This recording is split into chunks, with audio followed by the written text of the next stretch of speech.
ये जो मणका है ना L4 L5 वाला, डॉक्टर इसके साहब बीच में से नस दबी है यहाँ से।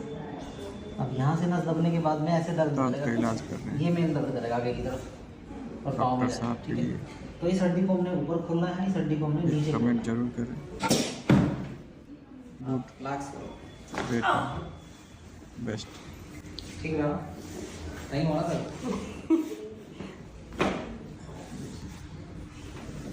ठीक था ये इसमें